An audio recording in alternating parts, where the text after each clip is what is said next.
portefeuille magique et ça l'a raté. Auto serveur de portefeuille du bonheur, abonné à la famille nayo. Pour na bateau, nous recevoir un base à la OCP là. Pour OCP liste à bateau. Na union so, base on a besoin de recevoir un. Oh, on a besoin de contacter pour na dossier portefeuille, on a problème financier.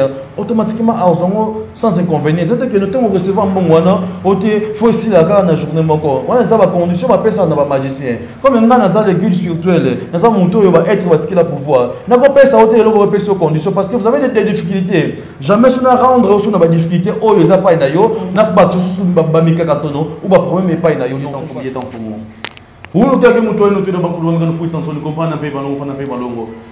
Maman vite qu'il faut un peu balongo, on parle avec un peu plus de m'envoyer.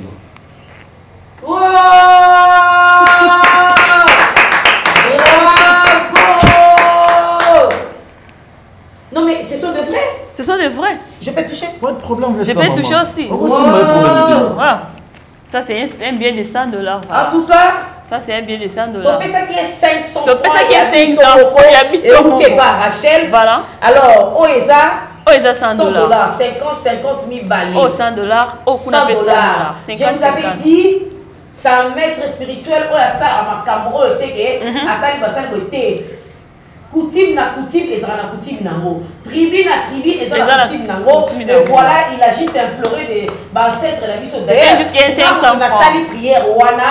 Et nga mutu na pesi mbongo wana 500 francs et maman na sali prière. Voilà, on a condition de na 5 minutes que kata manzaka na yo sala besoin de sabonner. J'ai fait ça pour vous démontrer que portefeuille existera pas portefeuille ça là. Je donne ça sans condition. On ne soit besoin de saisir en je pense bien pour contacter un peu bateau. Après c'est une solution parce que moi mon art sincère na bomba raté mais si vous avez posé recevoir solution. Bon recontacter mettre de là après ça une solution il y a portefeuille du bonheur ou produit montant nous avons besoin. Nous avons besoin de monter. Nous avons besoin de sa clarité à monter. Nous avons besoin de recevoir solution macabo. Nous avons besoin et pas dans ma condition que je répète encore. Je redis et je répète. Tant que vous n'avez pas dans condition, vous avez un problème que vous avez bandé à Mboka. Vous cherchez les documents. Vous recevoir documenté. Vous avez une prospérité. Il y a faire nous qui bossons. Vous avez un commerce, nous avons freinage. Vente à Malunga. Vous avez une boutique, bar, terrasse. Je fais tout. Sauf rien. Le bac on a reçu on a poussé sur la thé, ils ont commencé à monter à couper. Mais nous, ce qu'on utilise naturellement, on a reçu pour nous payer sans solution. Et 200 $. 200 $ dans rapport à Bisson. Maître, est-ce que c'est possible de réutiliser un mot? Parce que vous dites que les ambons, les ambons, vrai, on peut utiliser ça. Bon, vous voyez, très bien. Tant on sait qu'il faut se concentrer dans ma camo, c'est dans être dans le bassin mais si on se concentrer, tu vas être bassin là. Voilà. Dans la banque invisible, au bassin la retiration spirituelle, on va essayer de masse aux gens pour recevoir. Parce que tant on a celle on est-ce que 5 minutes.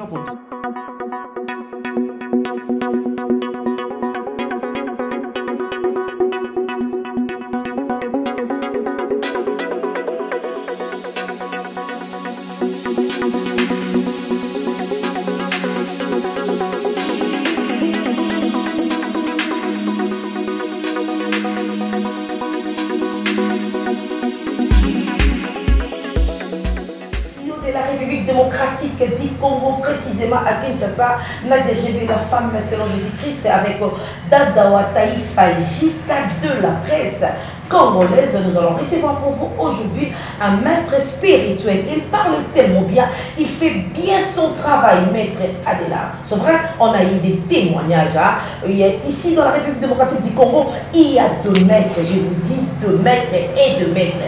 Mais nous avons réussi pour vous aujourd'hui un maître par excellent. Lui, quand il fait son travail, même si tu es malade, même si tu as des problèmes, si tu viens chez lui, tu as toujours des solutions à tes problèmes. Je ne suis pas là pour le vanter. Témoignage parce que ici à Kinshasa, nous avons une sale habitude. Ceux qui vont à Saramsa, eh bien, ceux qui ont comme les années, ici dans cette émission, avec Nadia Gébé, Tozo Makambo, et ça, paix et salama namiso bato mbote bonjour na bato tout bolanda biso vous êtes tellement nombreux à nous suivre dans Zoom officiel télévision et dans JK TV officiel boza elele bolanda émission ya kitoko auto ya bilino je suis passé dans le plateau je suis avec Rachel Mandé avec lui pour recevoir le maître spirituel par excellence il fait très bien son travail il est beau jeune et sérieux avec ce qu'il fait Rachel Mandé bonjour bonjour Nada j'ai aimé la femme selon Jésus-Christ je crois que c'est la première fois qu'on a un maître et ce n'est pas la première fois à l'écadé dans JK Télé il y a déjà plusieurs fois les cas et il y a bateau bazo réclamé parce que ils ont la bateau sous oh il y a ça là qui déjà makambu et ba moni pesa qui est simbi il y a moi la babi Rachel Mandé ils ont c'est la biso maître et na compte il y a muto ya mbele qui bango ko ba déranger na yam na ils sa maître il y a moi na meka qui peut consulter maître yo liboso na bino ba question ezabino ba commentaire ezabino et yep akomeka pe ko pesa ba makambo voilà. Alors je vais un peu préciser avant de ça inviter la biso parole je vais un peu préciser il n'est pas un maître magicien non il n'est pas ce qui dit non c'est vrai nous sommes des Africains vous êtes sans doute de connaître que partout dans le monde entier ça il a la coutume là-bas alors biso pe na Congo tous a la coutume na biso oyo to langaka total la kaba film ba indien tout le monde a ba coutume na mon pe ba salaka parce que biso ba chrétien de foi to nga proposer na coutume or dans la Bible coutume ezala Jésus-Christ lui-même a ça il a coutume voilà pourquoi les mariages coutumiers existent voilà na biso to yami la plateau lelo lui il a été récit depuis ses ancêtres ndé ba pesa qui est pouvoir oyo makambo oko komona lelo démonstration tout le monde dans le plateau n'a pas question on te reposer à répondre pour assurer la vraiment qui te mettre Adela bonjour oui bonjour maman Nadia ça va oui ça va vraiment maman santé hein ok merci pour la santé je pense maintenant on se temps c'est représenté balandi oignon sur l'andabiso entre les deux chaînes partenaires souvent ils ont mettre $, 3600 fois mètres Naouti, na niveau ya village à Sibiti, mais précisément na Congo souvent parce que je suis un peu en cheval. Dans Brazzaville, dans Angola, dans un pays na ngambo ya banda toujours mboka pona qui cherche pour na kosali sa bandeko parce qu'il a dépassé pas mbate son a déplacé ce qu'il kambo zali ya mon peigneur ko pesa ba message malgré tout na voyage na Angola na zali précisément na Luanda na vol lobby na voyage plus donc na lobate parce que télévision ils a radio beaucoup de gens vont m'attendre c'est ça donc ta bengisi na posa na no ba place et sikana qui n'était mais na meki un peu ko remercier longi bozo recevoir nga sikoyo nous se bandara malamu pe esika malamu je suis là auprès de vous voilà merci beaucoup vous avez écouté moi je lui connais, hein. Pour la pile maintenant, c'est un gars très sympa. Donc ceux qui ont béni, il est tellement sympa. Ceux qui ont béni à Tazani dans le déplacement, il te dira voilà, Nadia, je suis en déplacement, je viens demain et demain au moment maître ma voyage, je n'ai dit que ceux qui voyagent dans Angola, ils ont pour malade, ils ont problème, ils ont ok vite fait pour la solution mon robot. Voyage les gars voyage les qui très bien malheureusement voyage en privé ce n'est pas d'une question sinon dans niveau de télévision ceux qui n'ont pas ça traitement ou que ça les ande pour banda ya mboka je n'ai plus le temps ya couper sa annonciation comme pour annoncer maman na salaka parce que mystère caché que ce soit le cas na sala makambo etangami ya makambo na sala à partir de Luanda on appelle ça information makambo ça c'est un peu moins important mais voyage les qui bien parce que nga ici quand nous sommes na yataka et ici quand on va recevoir solution ya mboka nyonso na kenda donc na kenda ki malamu pe na zongi malamu o pe ba bengisa ngai ba bengisa nga malamu ba soki pe na nga pe premier nga pe na zongi pe très bien na grâce na bango lo ngi ba bengisa ngai en plus na grâce ya nzambe pour mutulendo par rapport à pesa une opportunité ya ko sala musala parce que beaucoup de gens vont ignorer que à mettre à très jeune mais comment c'est basé na makambo c'est ancestral comment c'est basé batikele ka pouvoir comment na famille basé belé comment yeka muto recevoir pouvoir mais pouvoir adoption ba lukaka yango des fois ba adopter yango pouvoir ceux qui parlent d'hôpital automatiquement au cause de la neutralité que pour recevoir on a la chance de recevoir yango pe lopé na comme partout dans le monde entier dans pays ça va des solutions partout basales c'est ça voilà avant d'appeler ça Rachel Mandé question na les gars qui un peu poser question au maître c'est vrai ba maître spirituel ba commis ebélé na Kinshasa ebélé oya ebélé alors dernièrement dans la qui na tenté de mon lobby n'a dépensé plus de $1,500 na malade na zai la mettre na zoi sangaka sala bozo sa boy na zoi solution ti mettre on a à finir par kosuka na mbetu alors battu un modèle wana o ba salir personnalité na bino bino ba kusala musala malam o ko yebisa ba voilà mais précisément ça nous sonné c'est pas ça souvent que ça na Congo Kinshasa parce qu'au Congo si quelqu'un a ça la maman malam ba pratiquant ma bimara toujours ce sont que des pratiquants spirituels une personne ou à ça la mutumusala faut que ça la au mutu asengio parce que si au Congo Kinshasa mutu a contacter yo na dossier aux avons besoin comme ce sont des pratiquants spirituels moi après ces solutions alité mais comme nangai na grâce nangai et ils vont y les chances ou ba recevoir chance à recontacter parce que ils vont déjà contacter les gens na singa sko ba recontacter pour recevoir solution na makamo nyo so déranger ba mais maman wana a dépensé 1500 je pense mais pas nangai à cause de solution plus vite que possible. En plus, maman a des inconvénients. 24 heures la solution, c'est ça. Voilà, maître, on a une question et ça pouvoir bâtir la qui pas kokoto et ça pouvoir qui maître voilà pouvoir y bon apparemment comme nous sommes des noirs nous sommes des bantous tant que bantous nous avons des descendants spirituels on a bamba c'est comme être na biso au bazal pouvoir ancestral au bon sel à part que chaque famille même pas dans la famille nabino vous avez avec votre clan ancestral au utiliser et nous avons avec des diapasons spirituels au faut se conduire on se conduire signifie que se conduire on se conduire dans pour la vie non la réelle pour na on soit ka bamika katanote au etanga mi spiritualité parce que dans les familles on a des descendance comme ça pouvoir au exact initiable mais adoptable na pouvoir na recevoir mon père et maman na recevoir pouvoir na âge 5 ans j'ai fait 30 ans de service je t'appelle que j'ai 35 ans d'âge na mon colo dans la salle makambo parce que j'ai une espérance de travail j'ai une connaissance j'ai plus ou moins certaines 4 il y a monde entier c'est déjà la solution c'est ça. Ok, voilà, maître, si vous traitement aux autres traités qu'à côté, vous avez une maladie, aux autres dérangés, aux autres traités, ou bien ils ont côté, aux autres traités. Bon, traitement non, ça se passe spirituellement et naturellement. Jamais. Oui, si, on est un traitement, oui, c'est pas ça traditionnellement. Parce que je suis encore tradipraticien. Dans cette connaissance, ma casse va être bâti biso. Mon union, c'est un cas spirituel, un dossier spirituel, maladie spirituelle, maladie incurable. On se déranger. Même si vous avez un problème de financement, vous avez besoin de recevoir financement de grâce. Si vous avez pour ça, on apprendre connaissance spirituelle naturelle, parce que je suis le guide spirituel. Le guide, c'est lui qui guide les gens pour reconnaître ancestral ou reconnaître spiritualité naturelle. C'est ça. Ok. Maître Delard, vous avez dit quelque chose, et Tikakinga un peu, on le dit, pouvoir nayo et Moutaki et pas Bakoko. Moi je pense que Maman Boutaki n'est pas de Maman Boutaki est au mon côté. Bon, grâce, je me suis dit, na Katiote, na grâce, na Boutamanga Moko, c'est ça que j'ai eu les chances. La chance de recevoir pouvoir. Je vais balai, mais donc tout le monde a un souci. Mon nom c'est Souka Minzousi Adela. On a dit pas ça. Et si Manangani Mutakufa, ne yamoni ba papa ça na pouvoir parce qu'il n'avait pas pouvoir bambasi o ya mai. Bambasi na biso mai parce que nous avons des toi babisimbi o ya mai ou babisimbi bien maza et bisimbi ndoto au militaire ou au faut au concentraka pour ne pas être ba selo mai maso na poste.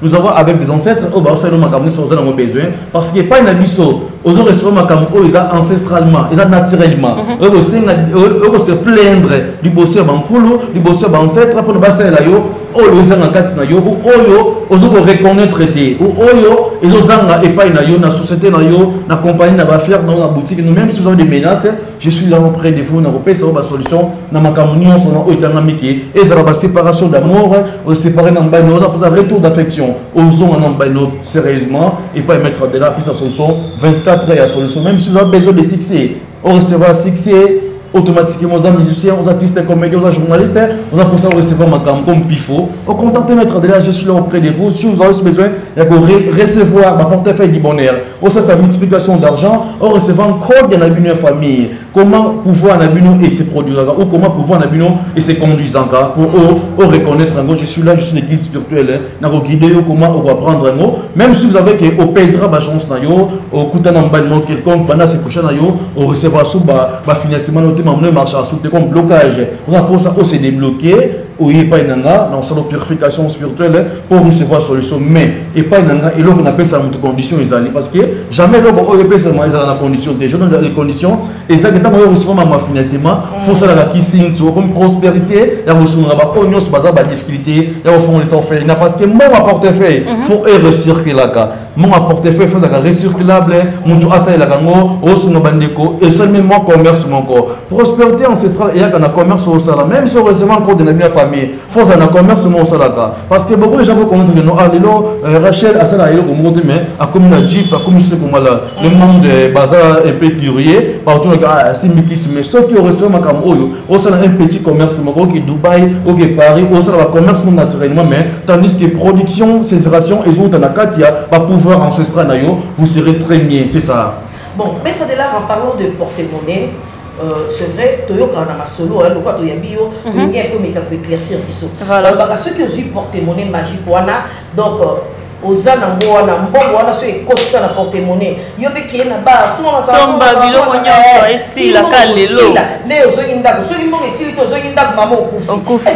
sincèrement, dans la grâce, mon corps, dans un formé de l'économie, nous sommes poursuivre portefeuille magique existera. Portefeuille magique existera, mais c'est un maquila. Mais et pas dans un portefeuille du bonheur. Aux bonheur, il y a famille, portefeuille du bonheur traditionnel. Vous allez recevoir que ma cam, aux bonheur, il y a famille dans mon corps. Il y a descendance dans mon corps. C'est pas d'unité. N'a pas son portefeuille magique, n'a pas son à droite, n'a pas son à gauche, n'a pas sa famille. On a un serveur, sincèrement, si je vois que dans la constitution, dans le clan ancestral, vous avez un pouvoir divinité dans la famille, je vous dirai la vérité parce que dans la consultation, je vous dis la vérité que maman, portefeuille recevoir et pas ne concevoir, tu peux saisir pour oser la très calmement. C'est ça, maman Rachel. Voilà, maître.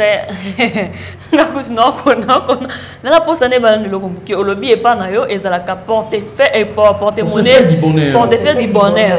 Mais portefeuille du bonheur, on peut s'attendre à quelque chose en retour ou bien exactement portefeuille du bonheur, on peut si vous portefeuille du bonheur, on peut si moins chance tout consort ou bien vous en a quelque chose en retour. Si vous irez dans l'église, bapé sera vadim. Et alors pourquoi pas dans ancêtre na yo, au sein pas na bon. Aux gens ba bisine sur ça là, bisine sur une fleur des signes symboliques. À l'époque nous voyons nos ancêtres avant amila ma il faut boire dans ma belle. Avant amila ma sang il faut boire dans ma belle. Alors il y a l'eau il faut boire dans ma belle. Et ça va être va recevoir prospérité na yo parce qu'il faut ça l'énergie spirituelle non. 100% de l'énergie spirituelle, nous va éteindre. L'énergie qui est financement, nous allons éteindre ce contemporain ensemble, dans portefeuille, nous pouvons reproduire. On peut ça, on servir, mais ça a une condition de. Au sommet, il y a une condition de. Au sommet, il y a une boutique, il y a une boutique. Dans la vente, c'est c'est ça. Maintenant, il y a beaucoup de maîtres, magiciens, tout consort, il faut. Moi, sacrifice mon maquila, il faut être en rapport que mais malheureusement, nous ne sommes pas même diapason avec eux. Toi, diapason, mon côté, nous sommes pas différemment. Par rapport à ancestralement, les conditions de la rater. Parce que si vous voyez que dans l'Iba, d'abord, exemple l'Iba, l'Iba est la coutume. Religieux et un complément. Mais blanc, on ne sait pas ça, la coutume. Parce que la religion, c'est la coutume. Ce qui est l'Iba, réellement, est la coutume. Oyo bino bosale. Tant que vous n'avez pas dans la c'est oyo makam oyo et ancestralement il y a coutume de la famille, c'est ça. Maître de l'art, mon tour pour d'ailleurs le dit mbasu babwaki ezongi PC surtout dans le monde de la biso média économie PC mbasu pandi alors mon tout se kan landio est-ce que le malade a bongo pe obi qui ça bien sûr parce que je suis le guide spirituel dans cette tradition praticien na tous les makasa oba être pratiqué la biso tu vois que grâce à minere bazo pour ça la aspirine ou chlorophénicol ils ont grâce à makasa na biso parce qu'il y a on est produit à nyonso si on dit que l'Afrique est la berceau de l'humanité par rapport que fallait pas de la coloniser dans la belge bino ba congolais fallait pas vous la coloniser dans la belge parce que nous sommes colonisés toi colonisé dans le français nous sommes un peu différemment avec vous parce que moi je suis Brazzavillois on a différents mais j'ai vaincu au Congo on a vu temps et bello au Congo dans Congo je suis là ensemble en plus mais il y a beaucoup de gens et beaucoup de gens des personnes ils partent rebattre dans ngam pour aller dans makamo tenir c'est ça que vous voyez que à ça babissine tout est en là parce que fleuve comme ça divisé par deux il y a beach il y a pas pourquoi ça va préserver On a des idées, il y a un basi, il y a bisimbi, il y a un coulo. Faut ça la bisimbi. Bisimbi, on a appelé sur ma case, on a un peu venir qui nyumba. So comme ici, quand on faut boire kayango, pour nos macamo, to recevoir dans un et tenir yo. Mais sur mon auto, quand on a un mouya, Congo qui ça, on donne des gens de solutions en tout le temps. Eux, ils ont besoin, ils ont recevoir des solutions sans inconvénient, c'est ça. Bon, une chose encore, Batoualobi, nous sommes en train de faire la biso, à l'église. Est-ce que Makambo, ceux qui n'aillent au salamo, n'a pas l'église, et qu'on peut s'arrêter? L'église, ni parce que le christianisme est BBC Congo, parce que le christianisme est bon, mais mal ébélé. Si vous voyez que vous irez à l'église, ok, d'accord, mais il y a une sensibilisation. Mais vous ne priez pas Dieu. Si vous voulez prier, on ensemble ensemble, mais même si vous voulez prier Dieu, il faut qu'on a tous les fenêtres, les portes. Mais l'église, là, vous priez, la fenêtre sera ouverte, la porte sera ouverte. Il faut se concentrer. Vous concentrer lorsque vous priez. Vous ne pouvez pas concentrer parce que vous rattrapez la prière, il y a un moment de Dieu Rachel aux yeux. Là, vous avez dit la vérité. Et ça, par rapport à vous priez avec 5. Vous concentrez Dieu, il faut s'embêter. Sincèrement. Ok, maître Olobi.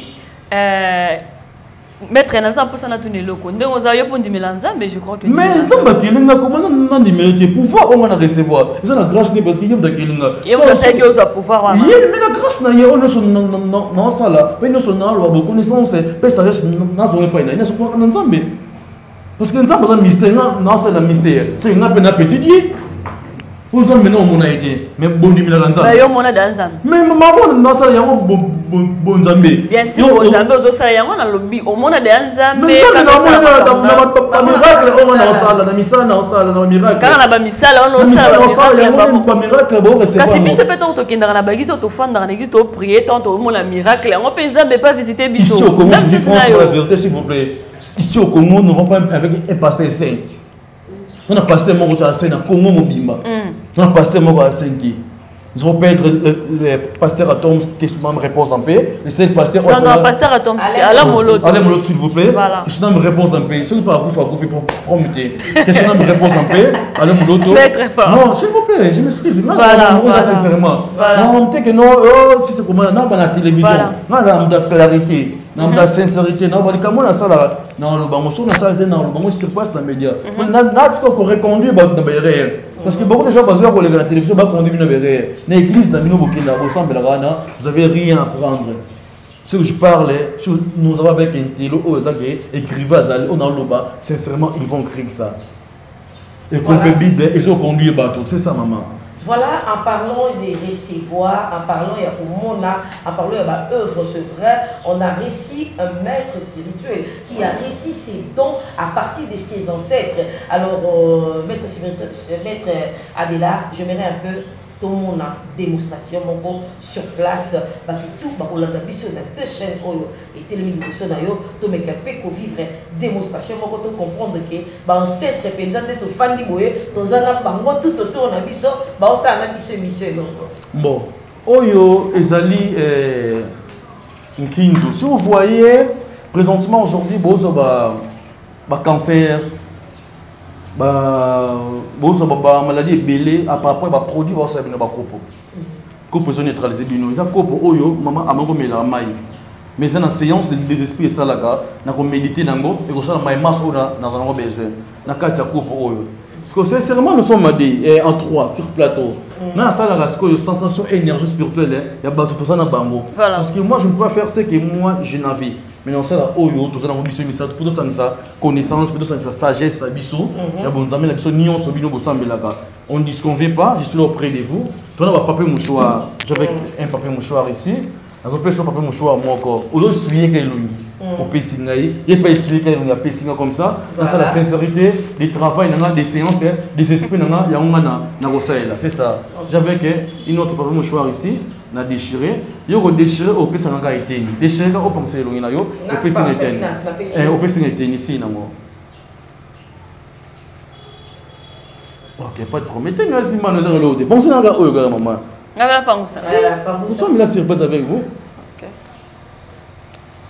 on utilise avec l'énergie spirituelle ou la spiritualité naturelle ça te makam OK quoi apprendre pour ça la c'est comment là oh izali mai na kina musika de Zamba na mili na chema ina na kati. Na kati en 15 na ngai. Oui ça les deux papiers mouchoirs na bino. Je pense que nous on très bien. Ce sont des deux papiers mouchoirs na bino na déchiré yango. Na papier mouchoir na nga na zinushi na kati. Kaka mpebe oui ça mpebe no ngitona kwa yimba kulwa me kan fu isantoni ko nzibu dina mpebe no mpebe no ngitona makwa kreve ke dino makwa mboko meno ngeba ngidi mama moso no ke dino makwa yeno. Voilà. On a encore j'en veux que encore un portefeuille du bonheur, ce qu'on appelle le portefeuille du bonheur. Ça qui est auprès de vous. Maman, je peux faire des 500 fois chez vous, s'il vous plaît. Parce qu'on a parlé avec des portefeuilles, mais il faut qu'on tout le monde a la sensation en gros. Quand tout le monde, quand pas dit, on va communiquer dans le et kalanga mutuale no kalanga mutuale no yawde ngeti no makwa yino makulu bami. Ils a portefeuille du bonheur. C'est la séance des esprits. C'est portefeuille nanga yango. Botala très bien. Ils ont le côté. Ça portefeuille du bonheur. Yango. Voilà. Na balusi on subu botala très bien. Na kanyi portefeuille nangai. On sommes là ensemble. Voilà. Donc on voit que portefeuille va te recevoir. Même yo prendre nos ça nos prières. Sambela ka n'importe nzambo sambela ko c'est séance des esprits. N'importe quel nzambo ko sambela. Oko sambela te maman. OK, je pense mais aux un peu mon souvenir parce que nzamba liboso. Maman na de sambela nzambo no sambela simba no. Je peux citer le nom nzambe nga ça. Citer nzambo no sitaka. Voilà, il a dit dans ta parole que toutes choses que vous allez demander à mon nom qui sera donné, nous avons besoin d'argent, Seigneur. Et ça dit son bon. Il y a rendu nous allons dire ça. Toi, on a ça bon et ça dit son bon. Ye tanfumu kaka mpadi kaka ntunga mugo meningida bankulu bame kanufu isantoni ko mamu sala ko yito bakina mawo mitu tuzala to mona mamu oso ntulo mengine kwa yino bankulu bame kansi batu kabiti kuikele gobe mpe bandongo wiza mugo meningida bankulu bame nakati en 15 na ngai. Oui ça les deux papiers mouchoirs na bino. Je pense que nous on a très bien. Ce sont des deux papiers mouchoirs na bino na déchiré yango. Na papier mouchoir na nga na zinushi na kati. Kaka mpebe oui ça mpebe no ngitona makwa yimba kulwa me kan fu isantoni ko nzibu dina mpebe no mpebe no ngitona makwa kreve ke dino ngeba ngidi mama moso no ke dino makwa yeno. Voilà. On a encore j'en veux que un portefeuille du bonheur, ce qu'on appelle le portefeuille du bonheur. Ça qui est auprès de vous. Maman, je peux faire des 500 fois chez vous, s'il vous plaît. Parce qu'on a parlé avec des portefeuilles, mais il faut qu'on tout le monde a la sensation en gros. Quand tout le monde, quand pas dit, on va communiquer dans le bame, et kalanga mutuale no yawde ngeti no makwa yino makulu bame. Ils a portefeuille du bonheur. C'est la séance des esprits. C'est portefeuille nanga yango. Botala très bien. Ils ont le côté. Ça portefeuille du bonheur. Yango. Voilà. Na balusi on subu botala très bien. Na kanyi portefeuille nangai. On sommes là ensemble. Voilà. Donc on voit que portefeuille va te recevoir. Même yo prendre nos ça nos prières. Sambela ka n'importe nzambo sambela ko c'est séance des esprits. N'importe quel nzambo ko sambela. Oko sambela te maman. OK, je pense mais aux un peu mon souvenir parce que nzamba liboso. Maman na de sambela nzambo no sambela simba no. Je peux citer le nom nzambe nga ça. Citer nzambo no sitaka. Voilà, il a dit dans ta parole que toutes choses que vous allez demander à mon nom qui sera donné, nous avons besoin d'argent, Seigneur. Et ça dit son bon. Il y a rendu nous allons dire ça. Toi, on a ça bon et ça dit son bon. Ye tanfumu kaka mpadi kaka ntunga mugo meningida bankulu bame kanufu isantoni ko mamu sala ko yito bakina mawo mitu tuzala to mona mamu oso ntulo mengine kwa yino bankulu bame kansi batu kabiti kuikele gobe mpe bandongo wiza mugo meningida bankulu bame. Aux portefeuille du bonheur, les mêmes choses aux produits. Ce n'est pas dit que produit à 200 €, mais produit à plus de 200 €, et plus de $200, plus de $2000. Il y a au vous en avez besoin, il y a Bosenga, il y a qu'on recevoir, il y a qu'on éteindre, je pense que c'est la musique, parce que je suis 3600 fois maître. Dès que je fais ce que je fais, par rapport que je connais comment je suis capable de faire ça, c'est ça. Maître de là, quand vous parlez de 3600 fois maître, c'est-à-dire, maladie au bik, ça va je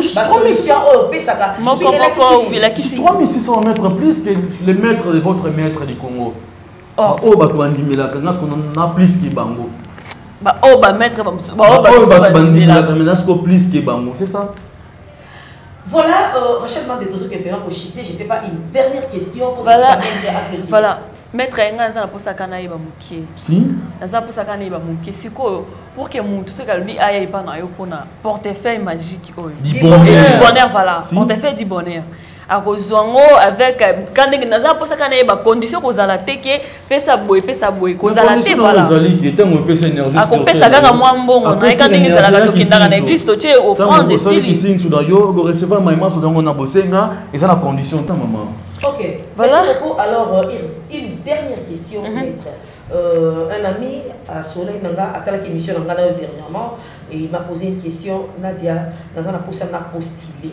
Alors, nous avons postulé. Est-ce que maître de l'art, ceux qui n'aillent pas naïe, voilà. Ceux qui n'ont pas mettre de l'art, est-ce qu'il y a une solution? Voilà. Non, la grâce dans notre solution, parce que la politique est un ami à continuer. Quel soit le cas où la politique, il y a des poisons, parce qu'il y a des postes politiques souvent. On a des postes de prospérité et pouvoir. Qui est maloba et pas peuple bandi mais là on peut ba yo qui non maloba wana il y a que pas nanga na pesa yo ba protection divine puis na pesa oyo za na mona bosenga et pas nanga na serva ka mutu nyonso na tendaka na mutu nyonso quel soit le cas l'âge na yo que ce soit le cas ya dignité na yo na retraité non parce que je suis maître ce n'est pas que maître moko naza 6 komala que mon souffre non je suis un peu le maître au kasara ba déplacement à voyage à pesa ba solution partout c'est ça. Ok, alors je vais laisser la parole à Maître Adélard à annoncer un peu un message. Voilà. Tout vous en a besoin et puis il va donner son numéro et puis quelques dédicaces pour te commis vraiment dans ce et puis moi je vais clôturer l'émission. Ok, je remercie d'abord pour la présence Nabino. Merci. Na demande Nabino, le lingueto bani ko sala musala, pe ezoko continue toujours malamu. Votre numéro? Mon numéro de téléphone c'est plus de 143 plus de 143 89 880 23 39 plus de 143 89 880 23 39 plus de 143 89 880 23 39 et à plus de 142 056 26 39 11 plus de 142 056 26 39 11 plus de 142 056 26 39 11 c'est mes numéros. C'est mon numéro. Voilà ce qui va bien. Exactement que mystère de secrétaire à Salva non mystère secrétaire à Salva réception de la raté réception de Namoko secrétaire Namoko c'est ça. Ok, Rachel m'a dit quelques dédicaces. Voilà, merci. À tous les deux chaînes. Merci beaucoup de vous abonner, pour liker, pour partager. Oh, ils ont maître, tout ça qui n'a eu une de pour que cela manque et bon contacter quand il y a un numéro, on a son numéro commun au salut moi contacter ce qu'il numéro autre côté juste dans la chaîne avis voilà, on va afficher le numéro, on va afficher le numéro pour que vous directement contacter notre maître. Merci Najide Kamopa au Soda Poto et voilà, Rachel d'anniversaire les Akalatas aux cadeau. Merci aussi à Aris Atoms depuis quelque part. Merci aussi à Jika de la presse et voilà ma dédicace aussi. Voilà, pour conclure cette émission, je dirais ceci, c'est vrai, on a tout vu à Kinshasa, mais on a l'habitude de dire partout où il y a le faux, il y a aussi de vrai. Ceux qui ont mis quelque part et s'imiter, j'étais conseillé d'appeler le maître de l'art, il a donné ce numéro. D'ailleurs, j'aurais ce plaisir parce qu'il est tellement gentil envers moi. Je lui ferai ce plaisir-là. Il y a quoi afficher le numéro naïe au bas de cette émission. Si tu as des maladies, au au PC, au Bassou, au Pandi, au Nazana besoin de sa promotion, au Nazana pour sa remaniement dans Moussala, au Nabela Kaliboma, au Nazomona Nalala Kamala Mouteba Marie de lui Bayaka.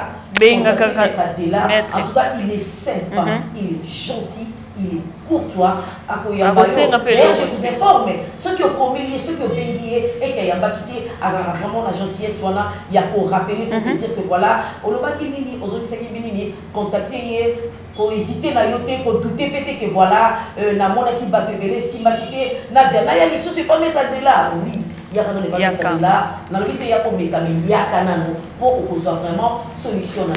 J'espère que le numéro c'est 089 880 23 39 39. Donc, Yom Toza Libanda, Banda Yango na 00243. 243, Yango code na biso ya Congo 89 880 23 39. 23 39.